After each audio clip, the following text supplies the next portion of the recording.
En Chartreuse, au col de Porte, les mushers accompagnés par leurs chiens s'affrontent sur la 10e étape de la Grande Odyssée. Une course où 600 chiens parcourent près de 400 km et 12 000 mètres de dénivelé positif en 13 jours.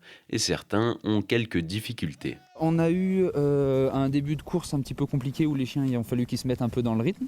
Et une fois que le rythme était pris, malheureusement, on a 4 chiens qui ont chopé de la diarrhée. Donc on a dû les mettre au repos pour ne pas risquer de les déshydrater, de les mettre en danger. Donc on n'a pas pu prendre le départ de 2 étapes, mais on a réussi à les faire revenir en forme. Et là, les chiens vont bien, ils courent bien, ils ont la forme et on va pouvoir finir comme il se doit la Grande Odyssée avec des chiens en pleine forme.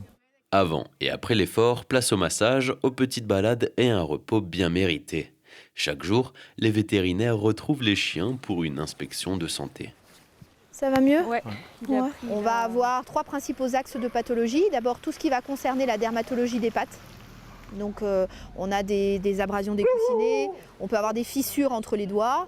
Ensuite on a tout ce qui va concerner le digestif. Pourquoi? Parce que quand on fait un effort intense, on a des translocations de la circulation sanguine. Donc le tube digestif est moins bien irrigué et le sang va plutôt aux muscles pour oxygéner les muscles. Et ensuite on a bien évidemment toutes les pathologies ostéo-articulaires et musculaires qu'on va pouvoir vérifier. On a des ostéopathes, des orthopédistes et tout ça va être pris en charge.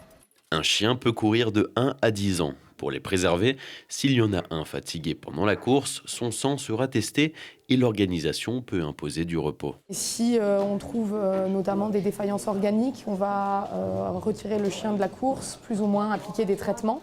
Si on doit appliquer des traitements, de toute façon le chien est obligatoirement retiré de la course. Là pour l'instant c'est un chien qu'on a mis juste au repos, le temps de voir un petit peu comment il évolue. Déjà entre hier et aujourd'hui, il y a une évolution favorable, donc je ne m'attends pas forcément à trouver de grosses anomalies aux analyses, mais on ne sait jamais.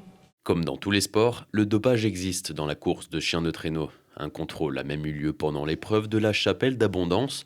Les résultats sont donnés des semaines, voire des mois après la course.